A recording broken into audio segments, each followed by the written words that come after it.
Assalamualaikum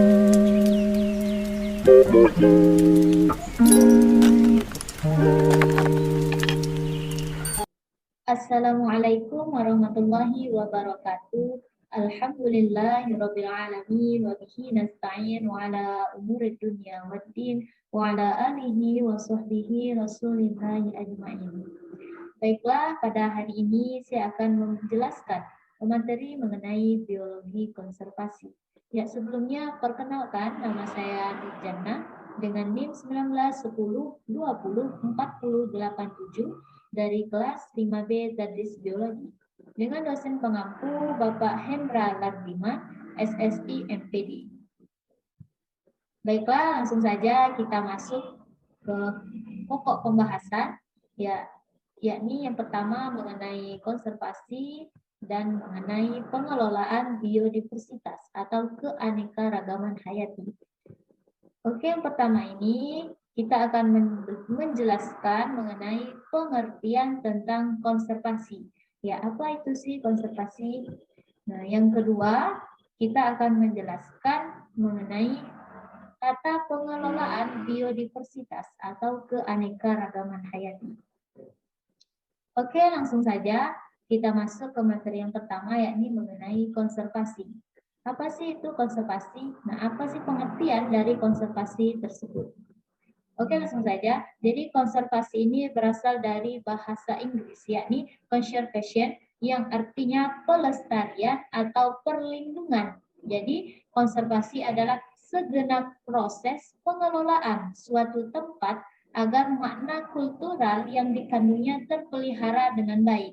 Nah, jadi dapat disimpulkan bahwa konservasi ini ialah sebagai pemeliharaan dan perlindungan terhadap sesuatu yang dilakukan secara teratur untuk mencegah kerusakan dan kemusnahan suatu makhluk hidup yang ada di bumi ini. Nah, itulah mengenai pengertian dari konservasi. Jadi bisa kita ingat bahwa konservasi ialah pelestarian ataupun perlindungan. Oke, mengenai lebih jelasnya kita masuk ke tujuannya. Jadi apa tujuan dari konservasi itu sendiri? Jadi konservasi ini bertujuan untuk memelihara proses ekologi penting dan sistem pendukung kehidupan, melestarikan keanekaragaman genetik, dan untuk memastikan pemanfaatan spesies dan ekosistem yang berkelanjutan. Nah, itulah mengenai tujuan dari konservasi. Oke. Itu mengenai konservasi. Kita lanjut ke materi selanjutnya, yakni tentang tata pengelolaan biodiversitas. Jadi, tata pengelolaan biodiversitas atau keanekaragaman hayati di Indonesia ini dilindungi secara hukum menurut Undang-Undang Republik Indonesia. Jadi terdapat kurang lebih 10 materi undang-undang yang terkait dengan pengelolaan keanekaragaman hayati di Indonesia. Ya, salah satunya yakni Undang-Undang Republik Indonesia Nomor 5 Tahun 1990 tentang konservasi sumber daya alam dan ekosistemnya. Oke, kita masuk mengenai tata pengelolaan biodiversitas menurut undang-undang tersebut, yakni tentang konservasi sumber daya alam hayati dan ekosistemnya dilakukan melalui kegiatan yang pertama yakni perlindungan sistem penyangga kehidupan. Yang kedua, pengawetan keanekaragaman jenis tumbuhan dan satwa besar beserta ekosistemnya. Yang ketiga yakni pemanfaatan secara lestari sumber daya alam hayati dan ekosistemnya. Nah, itulah mengenai tata pengelolaan menurut Undang-Undang Nomor 5 Tahun 1990.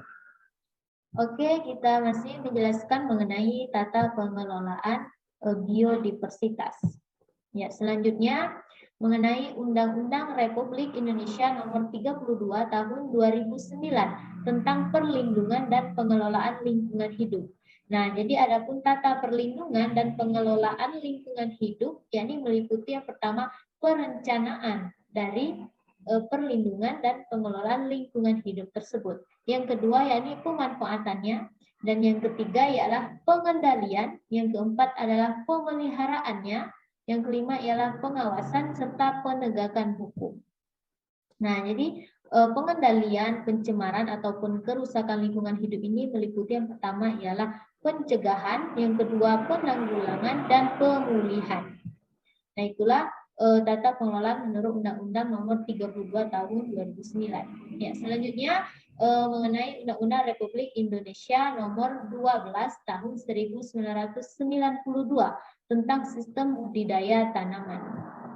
Nah, jadi adapun tata pengelolaan dan perlindungan tanaman itu dilaksanakan melalui kegiatan yang pertama yakni pencegahan. Pencegahan dari apa? Ya, pencegahan dari masuknya organisme pengganggu tumbuhan ke dalam dan tersebarnya dari suatu area ke area lain di dalam wilayah negara Republik Indonesia ini. Nah, yang kedua ialah pengendalian organisme pengganggu tumbuhan. Dan yang terakhir ialah eradikasi organisme pengganggu tumbuhan. Nah, itulah mengenai tata pengelolaan biodiversitas menurut Undang-Undang Dasar Republik Indonesia.